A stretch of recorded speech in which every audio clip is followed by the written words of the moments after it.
What are you putting in and on your body? How is it going to affect you? But because I didn't know anything about perimenopause and menopause, I had to relearn a lot. And I was hard on myself because how do I not know this? This is what I do for a living. Like, this is so crazy that I didn't know this. So I had to relearn exactly what we need to, like, how to exercise now, how to, like, when we're eating, how much protein to get, how much fiber do we need, even mindset. The other day I was talking to someone about libido because I have a libido survey that was published, and she's like, we even need to relearn our sexual health. And I'm like, yes, that's great. Yes. Yes, I'm going to add that to my list of what we need to relearn. And it's the truth, how to relearn how to take supplements, right? We can't just take everything and anything anymore. So I just feel like, to me, it's the relearning and starting with your nutrition. To me, that's a good place to start. Electricast. Welcome to Season 4 of Transforming 45. I'm your host, Lisa Boat, and this season we're stepping fully into our power.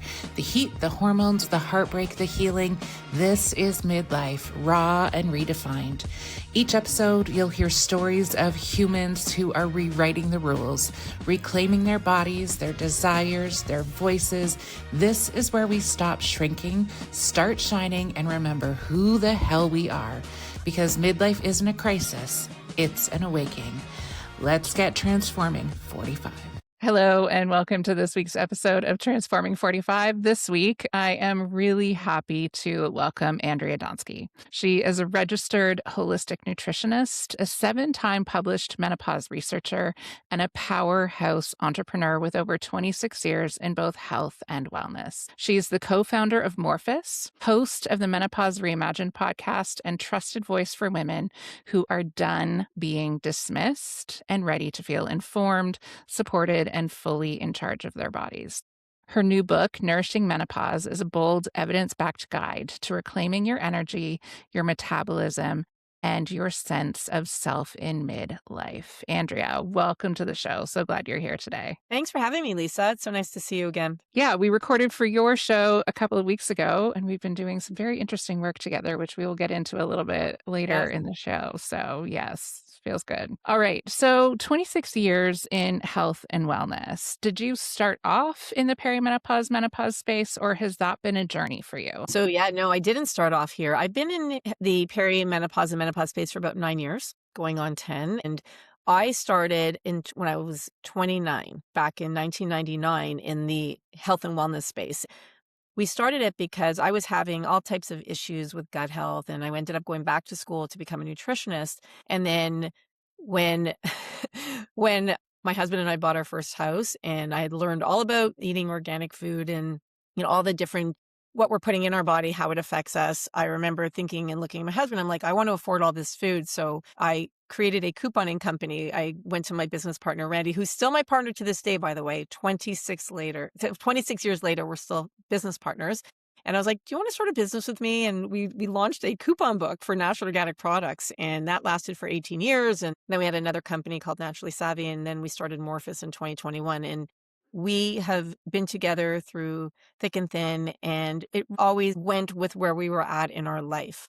When I went into perimenopause, I went back to Randy, and I'm like, I think we need to start a new company, because I knew nothing about perimenopause and menopause. I didn't even know the word perimenopause existed. I was in perimenopause, now looking back, for 14 years, 11 of which I just had no idea. And I was like, we need to help women. I do not want women to suffer the way I suffered. And she's a couple of years younger than me. And then when she started coming into it, she's like, oh my gosh, yes, we need to do this. And that's when we launched Morphus. So it's I guess almost 10 years. So it's still a pretty long time, but I've been in the health and wellness space for 26 years. Yeah. So Morphus, what does that word mean in the context of this organization? So we made up the word because we took a combination of the word metamorphosis, so morph, and then us as a community, because I always felt that this isn't just us. It doesn't just represent Randy and I. This represents women everywhere. So we blended the two words, morph us, and we called it Morphus.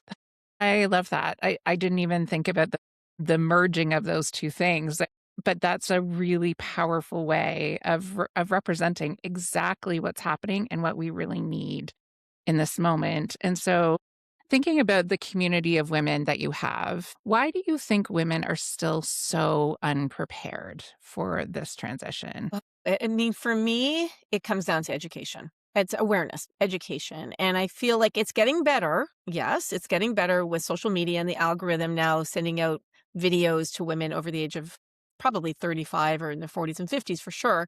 And so I think the information is getting out there better. But truly, like, we didn't learn about this in school. We didn't learn about from our mother. My mother, I remember she had a hysterectomy at like the age of 50, but never explained what menopause was. Like I knew she had a hysterectomy. I knew she was in pain. And I was like, that's about the extent of my knowledge of what happened to her.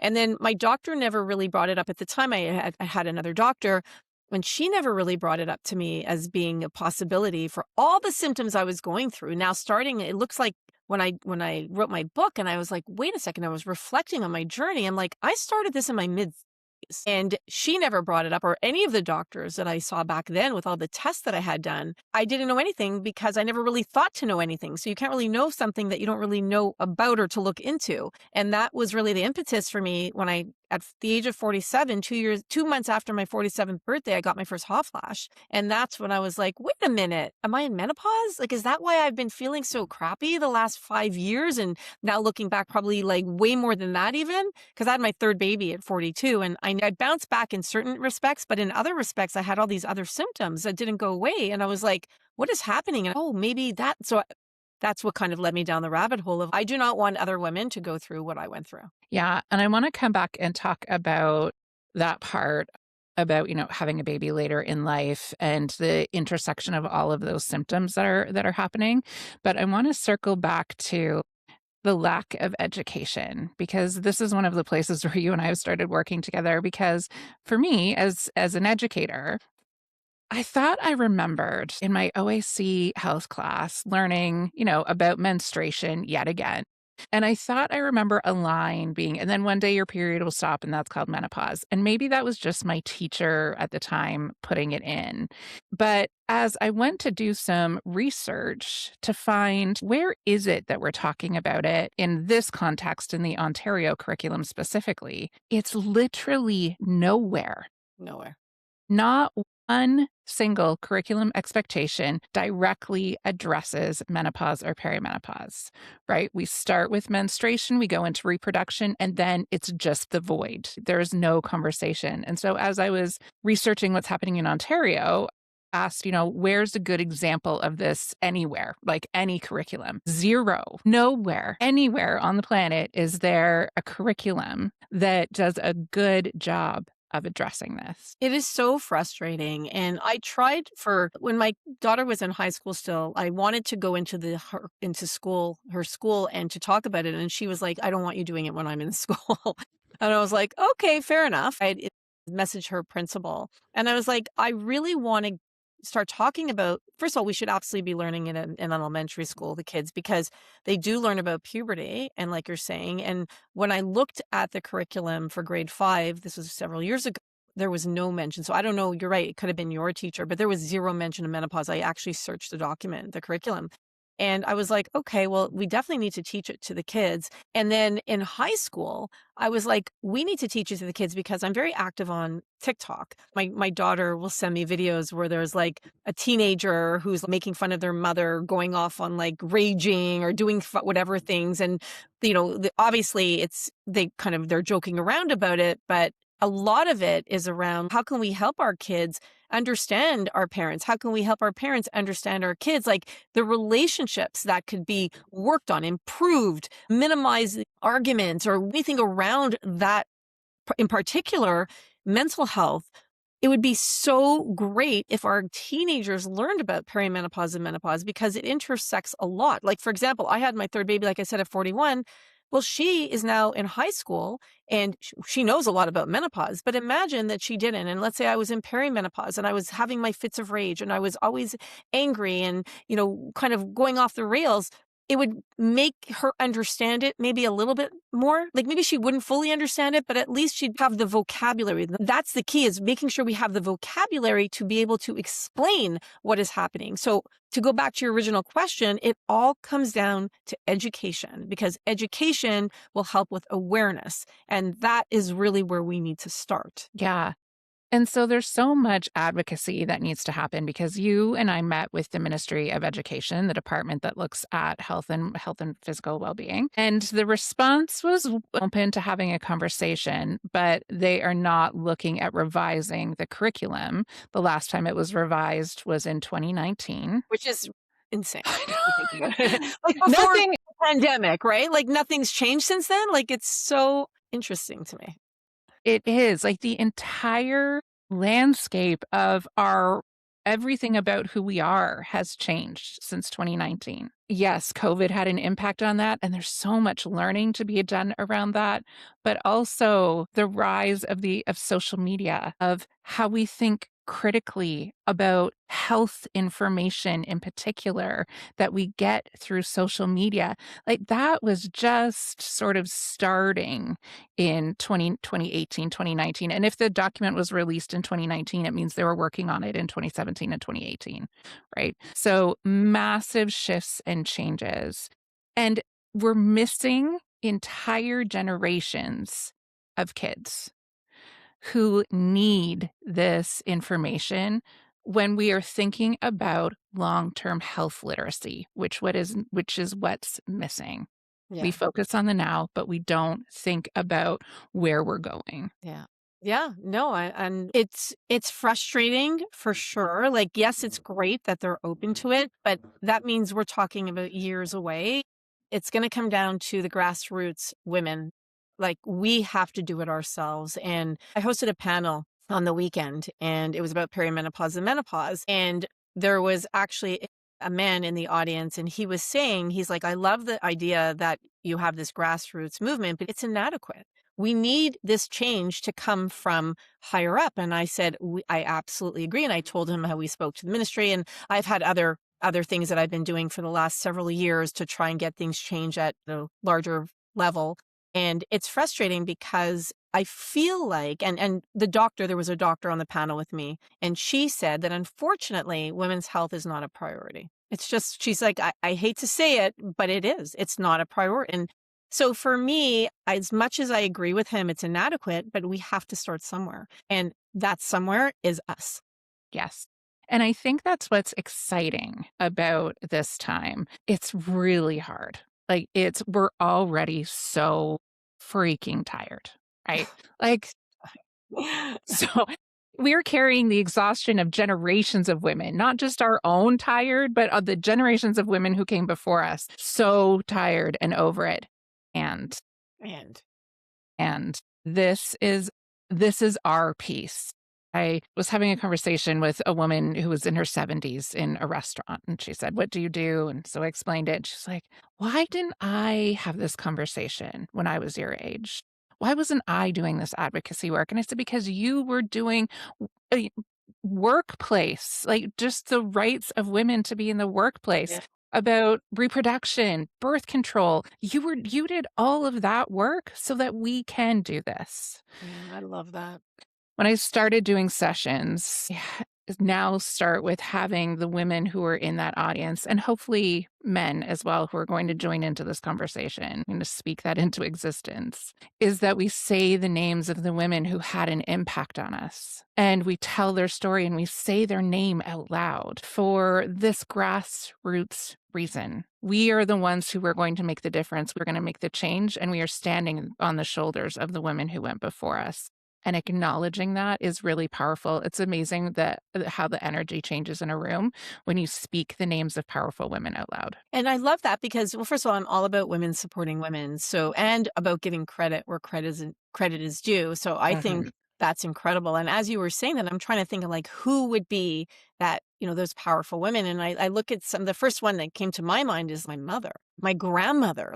What they endured in their lifetime, what they fought for change. And like you're saying, for that woman, they have made so much more possible for us. And I totally agree. And I really admire that conversation. I admire also how you spoke to that woman and made her feel amazing about something she was feeling bad about. And that's what is so important about relationships. And that's what I wanted to go back to in this is that the grassroots, it all comes out of the relationships that we are forming. So we were talking earlier about those relationships that we have with our children. And then I think there's a natural connection also to some resistance. We're going to we'll get to that. But knowing and understanding what's happening in our bodies, both at the perimenopause stage and at the teenage stage, because we are mirrors of each other. And when we're able to know that, actually be connected to our bodies and understand what's happening,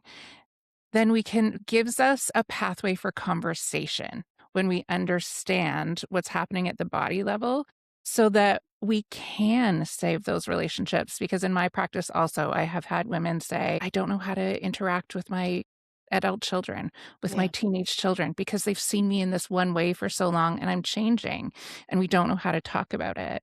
So what are some of the tools you give women in your community for having those conversations? A big part of my work is understanding how they're feeling. What are the symptoms that they're experiencing so that they can address them and get treatment for? What even gave me the idea to do the research was because we hear about 34 to 40 different symptoms that are out there. But in reality, we now know, according to my research, there's actually 103 plus different symptoms. And unfortunately, our research also shows that 40% of women are dismissed. So they'll go to their doctor and they'll say, you know what, I have itchy ears or BO or phantom smells, or there's things that are happening to me that are outside of the hot flashes, night sweats, mood swings. And they'll be dismissed, even women in their 40s and 50s. And so I want them to understand that how they could be feeling. Not everything is perimenopause and menopause. However, if they've gotten that clean bill of health and their doctor's like, I don't know what's causing it, which is what happened to me at the age of 36. I want them to now know, okay, maybe it's a perimenopause or menopause symptom. So understanding how they're feeling and then being able to express that to their healthcare practitioner is really important. And it's a starting point for me, which is why I'm so passionate about understanding what those symptoms are. Like, we now know that the number you're talking about, how exhausted we are. Well, the number one symptom of perimenopause and menopause is fatigue, exhaustion. So we're already feeling so tired. And then we're the sandwich generation. We're like, maybe we're caregivers, taking care of our kids, our parents, like ourselves. We're working in and out of the home. Like, there's so much going on for us. The way I communicate it to my community is understand how you're feeling. So that way, A, you're not dismissed. And B, you can ask for treatment options, whether that be, and there's different tools we have in our toolbox. It could be nutrition. We always want nutrition and lifestyle. There's supplements and or hormones if that's what you choose to do. So there's no reason for you to have to suffer anymore. But understanding why you might be feeling or why your body's changing, because for a lot of us, the number one thing we notice is I just don't feel like myself, like something is taking over me, or I feel like an alien took over my body, or like I don't recognize myself anymore. Yeah. These are very common things I hear from women all the time, or I just want to get my old self back. So once we can understand why things are happening as our hormones are shifting and changing and kind of like we're in this transition period until we go into menopause, that will provide you with the awareness, the education, and the resources to be able to say, okay, here's how I can help myself. Yeah. And the earlier these conversations start, the better. And when I was speaking to resistance, it's sort of women in their late 20s, early 30s, mid 30s. There's a real resistance to wanting to engage with this conversation. And because of the way our culture prioritizes fertility and youth, I fully understand why that is. But what we see happening is that when we don't engage in that conversation, and so we don't know what's coming, we start having all of these symptoms and then are terrified about what we're experiencing. Totally. Yeah. Totally. And I agree with you. We do prioritize youth. We glorify it. And I do believe that a lot of the stigma, and by the way, it's not only women in their 20s and 30s. When I was going through perimenopause, I would ask my friends in their 40s if they were having symptoms or if they knew what was going on. And they were like, I don't know what you're talking about. That's what made me feel so alone. I didn't know it was perimenopause, but I'm like, do you feel like this? Is this happening to your body? And I think there's a portion of it that is shame, right? And the fact that like, it's not so easy for everyone to talk about vaginal dryness or change in libido or whatever it is that's going on, or body odor, right? Mhm. Embarrassing, right? But also there's that aging component. And it can be like that played a big role for me.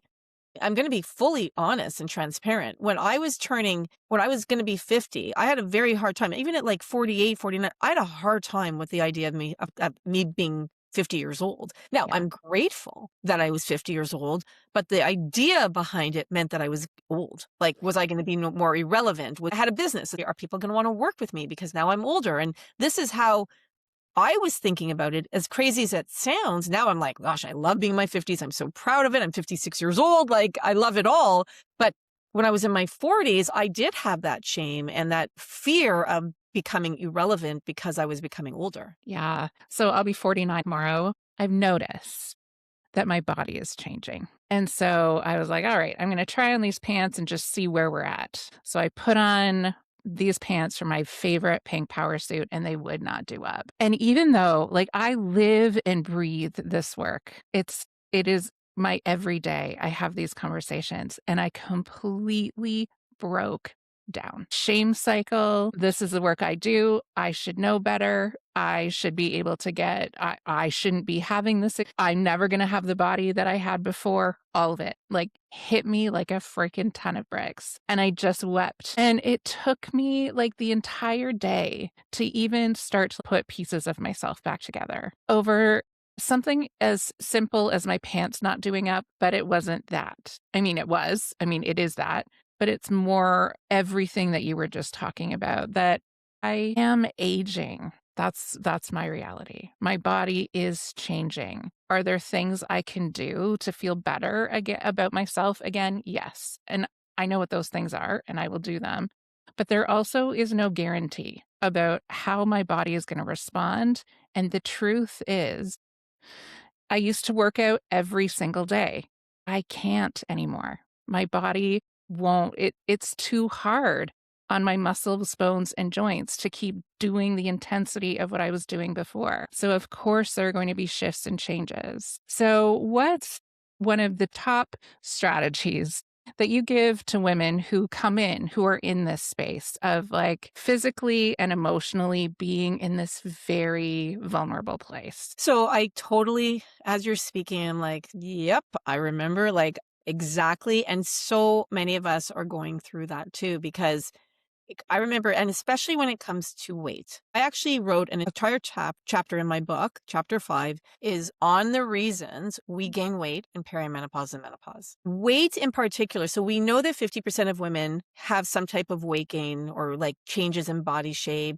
They feel like their metabolism is changing, even though it may not necessarily be menopause. Like it's just they feel that because things are slowing down and they're putting on weight easier and they're not able to lose it as quickly. And because it plays such a role on our quality of life, I mean, it's not in the top 10 most common symptoms. However, it's at the top of how we feel about the symptoms. Like, how does it affect our day to day? And so I get you. And coming from as Gen Xers, it plays a huge role in who we Yeah. were growing up, diet culture. Like, so I understand. And when I wrote chapter 5 and talked about the 17 different reasons we gain weight in perimenopause and menopause, many of which are out of our control, but we can control how we respond to it. I was very sensitive in how I approached it because being someone like myself who had an issue with food, I just totally get it. So I just want women to know that, well, while you're going through all of this, so many of us are there with you.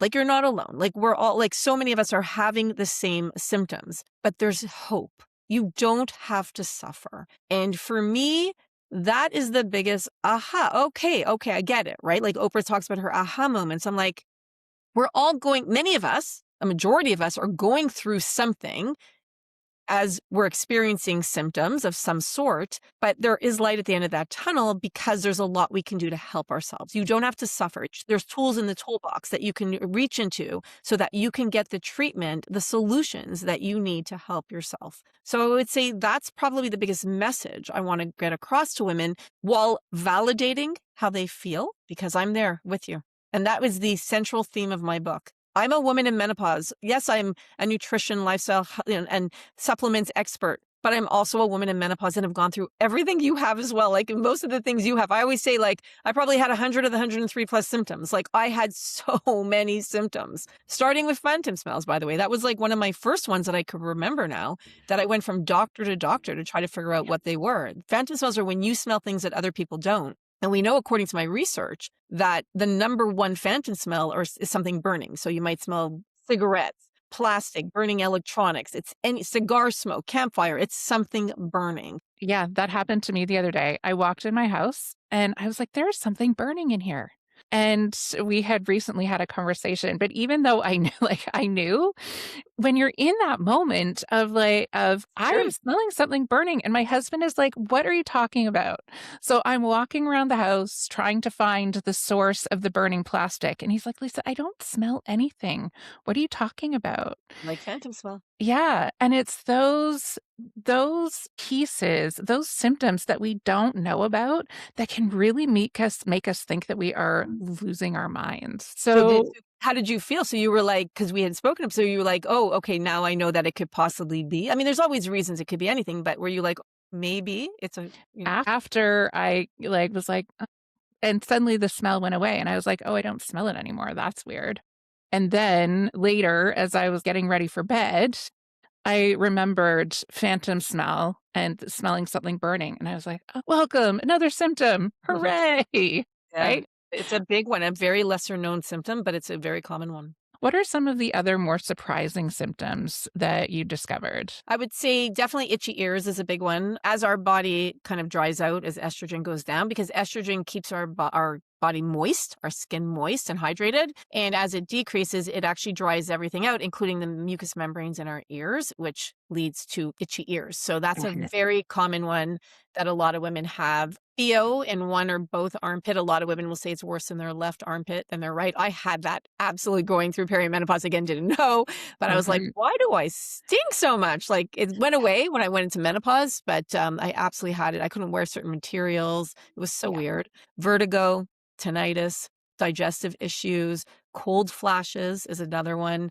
Internal vibrations. A lot of women will say they have these internal vibrations that happen, crawling bugs on your skin. It's called formication. Like I said, digestive issues. So yeah, there's so many different symptoms that are like, really? That's connected? But yeah. Internal vibrations, that's one I have for sure. And I don't know that I made the connection. I still was asking myself the question of like, why do I feel like this? What is happening? But it's those really subtle ones that can be really disturbing or unnerving because we don't associate them with this time of transition. And then you start to spiral into all of these other things, right? What could it possibly be? Well, health Which anxiety is real.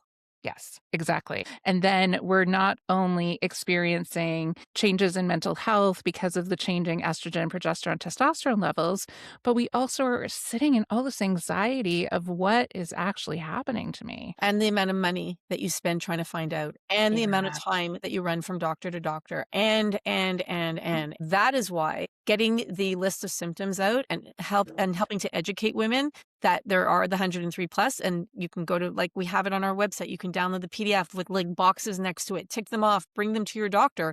That is why I do what I do, because I want women to know that when they go in there empowered and they're talking to the doctor coming from a place of knowledge, it'll help the appointment go so much quicker.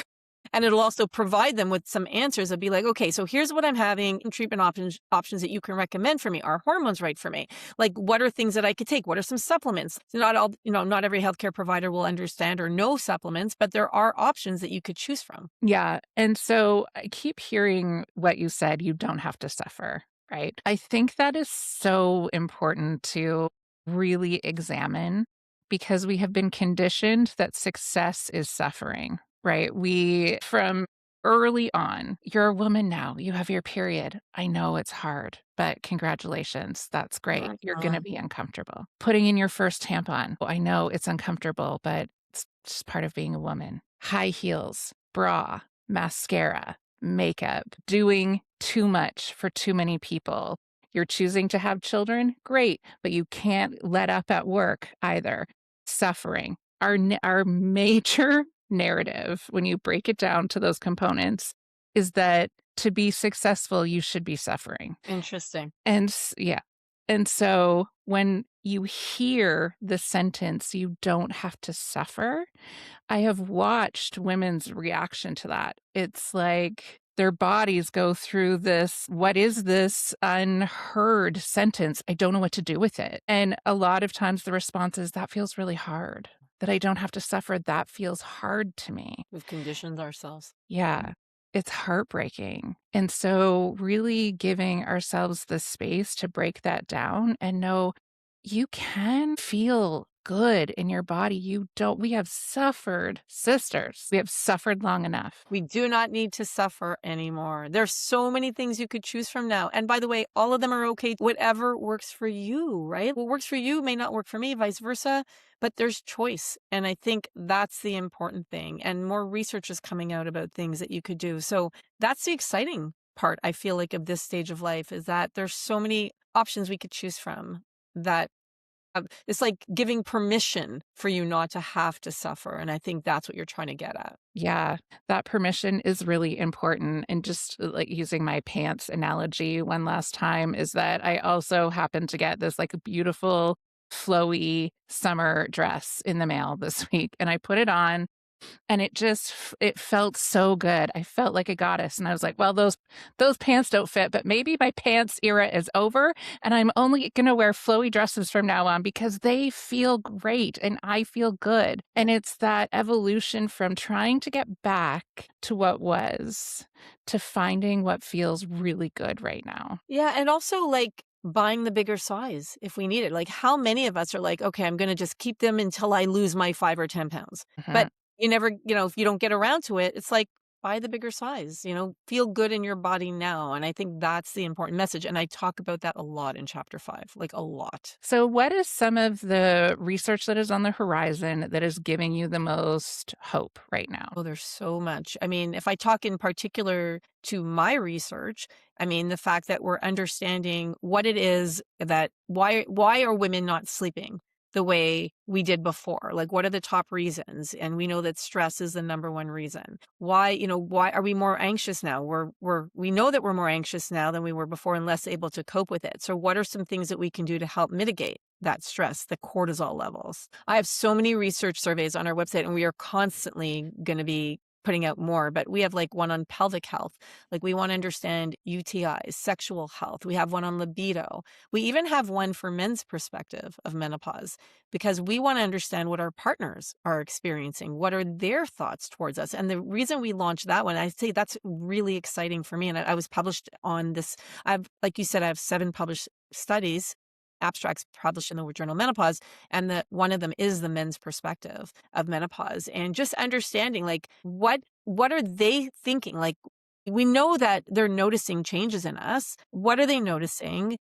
How do they feel? Because the reason I launched that survey was because I did a talk in front of 1,000 people. It was an amazing I did a keynote, and I talked about perimenopause and menopause in my research. And afterwards, one of the men in the audience came up to me and he just opened up about his wife, and she's in her 40s and she won't even accept the fact that she might be in perimenopause, and she's being really mean to him and he has to walk around eggshells around her. And he was like, can you help me? And I said, well, I think it would be great. Yes, I can help you. And I think it could, as much as I can, by providing knowledge that I know and my own relationship with my husband. And I'd really like to understand what other men are thinking too. So we launched that. And it is one of the most eye-opening surveys that we have, because when we know there's so much room for men to understand this space better. And I'm going to be doing some things here that I'm so excited. I'm going to be teaming up. I do a lot with Jesse, Husbands for Menopause. I know you had him on your podcast. Him and I go live all the time on TikTok and Instagram and talk about it. And then I'm going to be teaming up with someone else talking about the men's perspective as well. So I would say that's really exciting, so that we can help from a relationship standpoint. I think there's so much room there to help women. We know that the divorce rate increases. I know you talk about this on your podcast a lot. Relationships in general. I mean, I share my story with my husband in chapter 12 about it, that for us, a lot that worked. Yes, there were times where, he would just drive me crazy and vice versa, but also like humor was a big part of it, right? Once I understood what was happening, humor made things a lot easier. Now that we understand, like we have the vocabulary, like he'll come up to me and he'll still like on purpose, probably try to drive me crazy. And he was talking to me and literally he was this close to me. And I'm like, any reason you're on top of me? Can you move over? And then of course my husband would be like coming closer, of course, to drive me crazy. And I laughed and that's kind of, it's funny, like you're driving me crazy, but he makes a joke of it. So it helped a lot to have humor infused into our relationship. It worked for us. Something else might work for somebody else, right? Yeah. The key is to be able to communicate because it plays such a big role is that communication on how it helps you. And if you need help, like to see a therapist, right? To go to Yeah. somebody that can help you, perhaps that third party that makes it a little bit better, speaking to, anybody that you feel that you trust, or maybe journaling or whatever it is that works for you. Yeah, and they have the language. So interestingly, I put out a survey in the fall, also trying to get men's perspectives because I was having very similar experiences where men were saying to me, I need you. I have no idea. And neither one of us have the language to talk about it. And so I'm sure my survey size is not nearly the size of yours. But the theme that came up was they want to know, they just don't know how to ask. And so going and searching out people who have the skills and have the tools, because often that's Important. the bridge that you need, right? Yeah. Is what are the tools we need for how to actually communicate about this?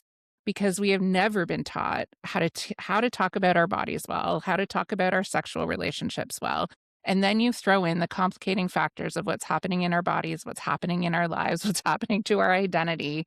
Where do you even begin? But there are some like real and simple tools. And I think you're right. Like acknowledging the absurdity of everything that's happening can be really helpful, and just having that like sense of humor and the like, Yeah. God, we are really going through it and we're doing it together. Yep. It was definitely a powerful tool for us. And that's why this conversation in the workplace is also so important, because it's where you can connect with people that often haven't even started thinking that this might be happening in my life, for both men and women. Yeah. If you Yeah, you get a group of folks together talking about perimenopause and menopause, and I'm sure you have as well. You see the lights start going on in people's eyes of like, Amazing. that's what's happening. Oh, that's what's happening.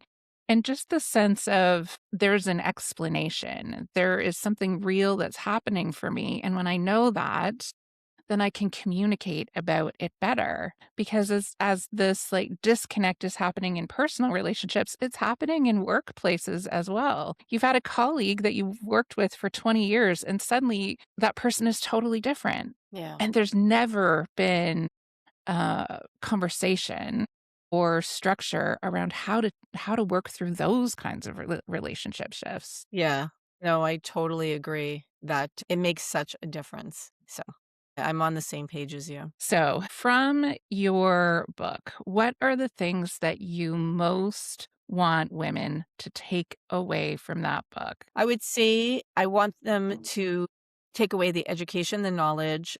What makes my book really unique compared to other books on that are available is that it's a very comprehensive view of perimenopause and menopause. And it's grounded in research, but yet I blend the world of holistic, the integrative world with the conventional world.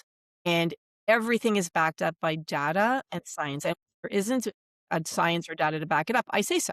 I'm like, hey, this is something I learned as a nutritionist. No science or data to back it up, but it's worth trying because, maybe it'll help you. So for me, it's about the empowerment and to get the education that you need. And I always say, I'm like, and get a copy for your doctor, get a copy for somebody else, because it covers, my lane is nutrition, lifestyle supplements, my own published research, but I cover the topic of hormones a lot, not hormone therapy. I'm an advocate, but I don't cover like how to take it or doses or anything like that. But I have a ton of experts, doctors, MDs, NDs in my book who provide information about it and about just different areas. So it's kind of like that bridge that brings together everything in a very comprehensive way that you don't necessarily see in other books. And it's because it's who I am. I'm all about balance. And that's how I live my life. I believe we need the intersection of both worlds. And I provide tips on how to improve your digestion, and I provide tips on how to manage your stress, and I provide tips on how to sleep better. A lot of my own personal journey and stories are weaved into it throughout. And it's my story, it's my legacy. And for me, I want to empower women, not only who are going through this, but also future generations and healthcare providers so that we can all understand what it is, what can we expect as we go into perimenopause and menopause, and what are the tools that are available to us from all different all different means that we could say, okay, so we know that perhaps this will work and this is very conventional based, and then this could work too, which is more like maybe there's supplements that you can integrate, and everything comes together beautifully to work together. Yeah, that's really important, that it is an integrated team approach and there is not Yes. one way. No. And if there were one action you could recommend someone take to start reclaiming their quality of life, like as soon as they finish listening to this episode or this week, what would that action be? Other than reading my book, you mean? Read the book and The book, and if there's one action, gosh, there's so many things that we could do. I would say just focus on nutrition, because I really believe, as a nutritionist for more than 25 years, you want to make sure that we start there, because you could take any supplement in the world, but you can't out supplement poor nutrition. You can't out supplement taking hormones for poor nutrition. Like you just can't. Sorry, you can't out hormone poor nutrition too, right? Like you have to be able to start. It's the basis for everything. And in chapter 11, I talk about our balance blueprint. And what's the balance blueprint? It's like, what is the blueprint to follow when it comes to nutrition? Like balancing blood sugar, eating fiber, protein, drinking enough, a lot of it is going back to the basics, but these are the things that I want you to look at and to focus on. So I would say start with nutrition. And then from there, of course, there's movement and exercise and sleep, and everything kind of filters into that.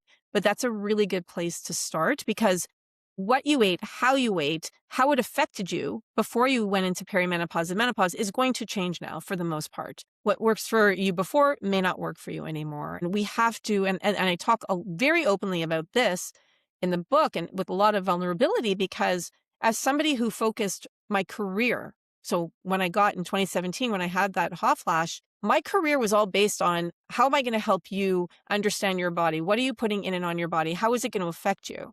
But because I didn't know anything about perimenopause and menopause, I had to relearn a lot. So, and I was hard on myself because how do I not know this? This is what I do for a living. This is so crazy that I didn't know this. So I had to relearn exactly what we need to, how to exercise now, how to, when we're eating, how much protein to get, how much fiber do we need, even mindset. The other day I was talking to someone about libido, because I have a libido survey that was published, and she's like, we even need to relearn our sexual health. And I'm like, yes, that's great. Yes, I'm going to add that to my list of what we need to relearn. And it's the truth, relearn how to take supplements, right? We can't just take everything and anything anymore. So I just feel like, to me, it's the relearning and starting with your nutrition. To me, that's a good place to start. Yeah. And nutrition can feel big, but what I heard you saying all through that was just start noticing, pay attention, right? Just start by paying attention to what you eat and how it makes you feel. Yeah. Yeah. And if you notice, but truly, it's going back to the basics. Yeah. Yes. Yeah. Andrea, thank you so much for sharing all of your wisdom and guidance for us. Everybody, make sure you go out and get Andrea's book, which is coming out when? The beginning of May? It's going to be released May 5th, and you can pre-order it if you're listening to this before then. It's available May 5th. Anywhere you get your books, any bookstore, online, Amazon. You can go to our website, which is Nourishing Menopause. book.com, and the book is called Nourishing Menopause, Powerful Nutrition and Lifestyle Strategies to Feel Your Best. And you can follow me on social media. I'm very active on TikTok at Andrea Donsky, and then at We Are Morphus on Instagram and Facebook and everywhere else. And I will have all of that contact information in the show notes to make it really easy to connect with you. Thanks, Andrea. Thanks, Lisa. Thank you for hanging out with me on Transforming 45. If you laughed, nodded, or had an oh wow moment, hit follow and share it with your favorite midlife human. Find me on Instagram at @lboat and keep those transformations coming. Electric acid.